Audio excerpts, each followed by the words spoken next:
అన్న అంటే ఇక్కడ క్వశ్చన్ అడగాలి మిమ్మల్ని. అంటే రాష్ట్రం విడిపోయిన తర్వాత ఉమ్మడి ఆంధ్రప్రదేశ్ విడిపోయిన తర్వాత ఆంధ్రప్రదేశ్ వెనకబడింది. అంటే రాష్ట్రం వెనకబడితే ఆల్మోస్ట్ ప్రజలందరూ కూడా వెనకబడినట్టే. ప్రజలు వెనకబడితే వాళ్ళ పిల్లలు కూడా వెనకబడతారు. పిల్లలు కనుక వెనకబడితే ఖచ్చితంగా వాళ్ళ భవిష్యత్తు కానీ వాళ్ళ విద్య కానీ ఖచ్చితంగా వెనకబడుతుంది. సో ఇలా ఉన్న రాష్ట్రం, ప్రస్తుత రాష్ట్రం, చంద్రబాబు నాయుడు గారు అక్కడ ఐటీ డెవలప్మెంట్ చేస్తాం అని చెప్పేసి అంటున్నారు ఎక్కువగా.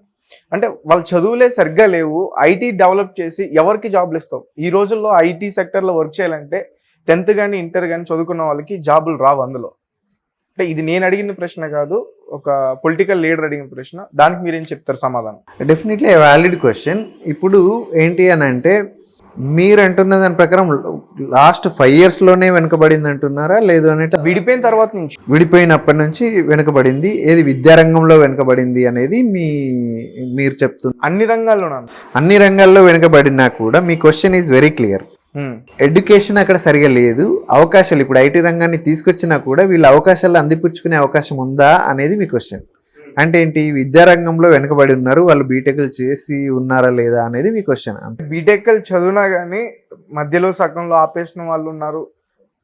ఇంటర్ వరకే చదువుకుని స్తోమత లేక ఆగిపోయిన వాళ్ళు చాలా మంది ఉన్నారు. అంటే అట్లా అంటే ఒక్కసారి రాష్ట్రం వెనకబడితే ఆల్మోస్ట్ ప్రజలందరూ కూడా ఇబ్బంది పడతారు కదా. రాష్ట్రం వెనుకబడింది అనే మాట డెఫినెట్లీ వాస్తవం. కాకపోతే రాష్ట్రం విడిపోయే కంటే ముందు తెలంగాణ విడిపోవడానికి రీజన్ ఏంటంటే, సమైక్యాంధ్ర విషయాన్ని అంటే ఓవరాల్గా సమైక్యాంధ్రాన్ని తీసుకుంటే తెలంగాణ వెనుకబడిపోయింది. ఆంధ్రాలో అవకాశాలు బాగా ఉండింది, ఆంధ్ర అభివృద్ధిలో ఉండింది. తెలంగాణ వాళ్ళు ఎందుకు విడిపోవాలనుకున్నారు? వాళ్ళ సెంటిమెంట్ ఏముంది? మేము కలిసి ఉండడం వల్ల మేము వెనకబడిపోతున్నాం అనేది మాత్రమే ఇక్కడ ఉన్న సెంటిమెంట్. కానీ విడిపోయిన తర్వాత ఆంధ్రప్రదేశ్ వెనుకబడిపోయింది అనేది వాదన మాత్రమే కాకపోవచ్చు, నిజమై ఉండొచ్చు. బికాజ్ ఏంటి అని అంటే, చాలా అంటే ఇప్పుడు లేటెస్ట్గా అంటే కొత్త ప్రభుత్వం అధికారంలోకి వచ్చే కంటే ముందు చంద్రబాబు గారి చాలా ఇంటర్వ్యూస్లో ఆయన చెప్తుంది ఏంటి అంటే, ఫైనాన్షియల్గా చాలా వరస్ట్ కండిషన్లో ఉంది అనేది ఆయన చెప్తుంది. అది అంటిల్ అన్లెస్ ఆయన వైట్ పేపర్ రిలీజ్ చేస్తే తప్ప మనం చెప్పలేం. కాకపోతే ఏంటి అని అంటే, ఎడ్యుకేషన్ విషయానికి వస్తే ఆంధ్రప్రదేశ్ ఎడ్యుకేషన్ డెఫినెట్లీ బెటర్గా ఉంటుంది. అక్కడ ఏంటి అంటే పెద్ద పెద్ద ఇండస్ట్రీ, ఇప్పుడు శ్రీ చైతన్య కానీ నారాయణ కానీ ఇవి అన్నీ అక్కడి నుంచి వచ్చినవే. విద్యారంగంలో ఏంటి అంటే డెఫినెట్లీ ఆంధ్రప్రదేశ్ ప్రజలు విద్యని గౌరవిస్తారు. వాళ్ళైతే ఖచ్చితంగా విద్యారంగంలో ఎంతవరకు వెనుకబడింది అనేది నేనైతే నమ్మకపోవచ్చు. వాళ్ళు విద్యారంగాన్ని వదిలిపెట్టకపోయి ఉండొచ్చు, కానీ అవకాశాలు ఎంతవరకు వచ్చినాయి వాళ్ళకి అనేది మాత్రం డెఫినెట్లీ లాస్ట్ 10 yearsలో అవకాశాలు తక్కువ వచ్చి ఉంటాయి అనేది నేను కూడా ఒప్పుకుంటాను. కాకపోతే ఇప్పటిదాకా అవకాశాలు లేదు, కానీ ఇప్పుడు అవకాశాలు వచ్చినాయి అనుకోండి, వాటిని ఎలా అందిపుచ్చుకోవాలనేది ఇమీడియట్గా వాళ్ళు పికప్ చేసుకుంటారు అనేది నా నమ్మకం, ఒకవేళ అవకాశం వస్తే. అలాగే ఇప్పుడు అమరావతి క్యాపిటల్గా వచ్చిన తర్వాత అక్కడ ఐటీ ఆపర్చునిటీస్ ఎలా ఉండబోతాయి? ఇక్కడ అమరావతి రాజధానిగా అంటే మీరు చెప్పారు కదా న్యూస్లో వస్తుంది అని చెప్పేసి, లైక్ ఏంటంటే అమరావతి కేవలం పాలనా రాజధానిగా మాత్రమే ఉండబోతుంది. వైజాగ్ కమర్షియల్గా లైక్ ఫైనాన్షియల్ క్యాపిటల్గా ఎదగబోతుంది అనేది మనము ఈ మధ్య చూస్తున్న వార్త. సో ఇక్కడ అమరావతిలో since it is surrounded by agriculture lands, అక్కడ ఐటీ కంపెనీస్ ఎస్టాబ్లిష్ అయ్యేదానికంటే కూడా వైజాగ్ లాంటి సిటీలో ఐటీ కంపెనీస్ వచ్చే అవకాశాలు ఎక్కువ ఉన్నాయి అనేది నా నమ్మకం. అటువైపే చంద్రబాబు గారి ఆలోచన విధానం ఉంటుంది. ఆయన అవకాశాలని అలాగే సృష్టిస్తారేమో అనేది నేను అనుకుంటున్నాను. అది ఎంతవరకు నిజం అనేది మనం కొంత అంటే ఈ గవర్నమెంట్ ఫామ్ అయ్యి వాళ్ళు కొన్ని అనౌన్స్ చేస్తే తప్ప మనం చెప్పలేము. అంటే వైజాగ్ని ఫైనాన్షియల్ క్యాపిటల్గా అనౌన్స్ చేస్తామని చెప్పేసి వింటున్నాను నేను. అంటే వైజాగ్ ఫైనాన్షియల్ క్యాపిటల్ అయితే ఏంటి అసలు లాభం? అంటే రాష్ట్రానికి ఏంటి, ఎలాంటి లాభాలు ఉంటాయి?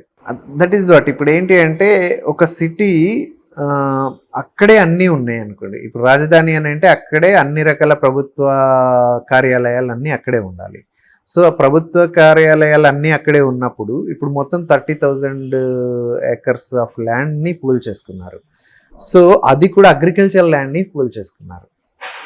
సో ఇప్పుడు మళ్ళీ ఇండస్ట్రియల్ డెవలప్మెంట్ కూడా అక్కడే పికప్ చేసుకున్నప్పుడు ఇంకొక 30,000 ఎకరాల ల్యాండ్ అవసరం పడింది అనుకోండి, అక్కడి నుంచి పూల్ చేయడం డెఫినెట్లీ కష్టం అవుతుంది.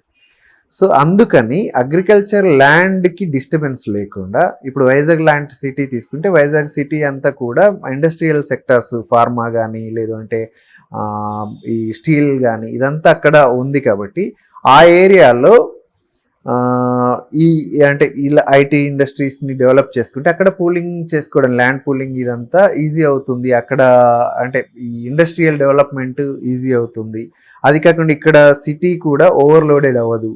ఇలాంటిది ఎక్కడికక్కడ అంటే అక్కడ కమర్షియల్గా అంటే ఫైనాన్షియల్గా ఆ సిటీని డెవలప్ చేసుకుంటూ అడ్మినిస్ట్రేటివ్ అంతా కూడా ఇక్కడ నుంచి చేయాలి అనేది వాళ్ళ ఆలోచన ఉండొచ్చు.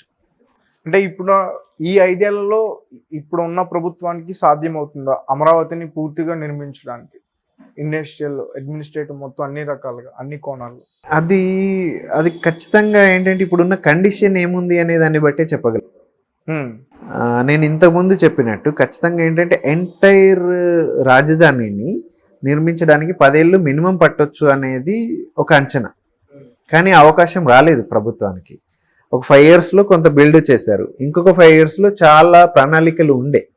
ఆయన ఈవెందో అంతకుముందు ఎలక్షన్స్ టైంలో మేము చేయగలిగినంత వరకు ఇప్పటిదాకా చేశాము, ఇంకొక 5 సంవత్సరాలు మాకు అవకాశం ఇస్తే మేము ఏదైతే ప్లాన్ చేస్తామో అది మొత్తం కూడా మేము డెఫినెట్లీ ఫుల్ఫిల్ చేస్తాం అనేది ఆయన అనౌన్స్ చేశారు అంతకుముందు ఎలక్షన్స్లో. కానీ అవకాశమే రాలేదు. ఆ తర్వాత వాళ్ళు ప్లాన్ చేసిన దాంట్లో ఎంతవరకు ముందుకెళ్ళింది, ఏది ఎక్కడ ఆగిపోయింది, ఈ 5 yearsలో జరిగిన పరిణామాలని బట్టి అంతకుముందు ప్లాన్స్లో చేంజెస్ చాలా అవసరం పడవచ్చు, లేదంటే యాజ్ ఇట్ ఈస్గా వెళ్ళొచ్చు. అంటిల్ అన్లెస్ వాళ్ళు మొత్తం మళ్ళీ ఏదైతే అంటే ఇప్పుడున్న పరిస్థితుల్ని చెక్ చేసుకున్న తర్వాత ఎలా ముందుకు వెళ్ళాలి. ఖచ్చితంగా ఆయనకు ఒక ఏంటి అంటే అంతకు ముందున్న బ్యాడ్ ఎక్స్పీరియన్స్ అంటే ఈ 5 yearsలోనే ఫినిష్ చేయాలనే గోల్ డెఫినెట్లీ ఉంటుంది. కానీ ఆ గోల్ టువర్డ్స్ దట్ గోల్ ఎంతవరకు సక్సెస్ అవుతారు అనేది అంటిల్ అన్లెస్ వాళ్ళు అంటే ఇప్పుడున్న కండిషన్స్ ఎలా సపోర్ట్ చేస్తాయి అనే దాన్ని బట్టే ఉంటుంది. కాకపోతే ఎయిమ్ అయితే ఉంటుంది 5 years లోపల చేయాలని అన్న. అంటే ఇప్పుడు ఆంధ్రప్రదేశ్కి ప్రత్యేక హోదా కావాలని చెప్పేసి ఎప్పటి నుంచో ఫైట్ చేస్తున్నారు.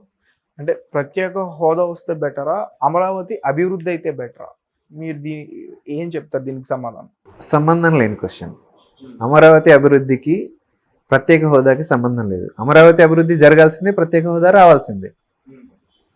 రాష్ట్రం గురించి ఆలోచించాల్సి వస్తే ప్రత్యేక హోదా వస్తే ఏంటి అని అంటే సెంట్రల్ గవర్నమెంట్ ప్రత్యేక హోదాకు సంబంధించిన స్కీమ్స్ ఏదైతే ఉంటాయో దానికి స్పెషల్ కేటగిరీ కింద రావాల్సినవన్నీ వచ్చేస్తాయి. దానివల్ల ఏంటి అని అంటే సెంట్రల్ గవర్నమెంట్ ఫండింగ్ సపోర్ట్ తోటి వాళ్ళు కన్స్ట్రక్ట్ చేయాల్సినవన్నీ చేసుకుంటారు.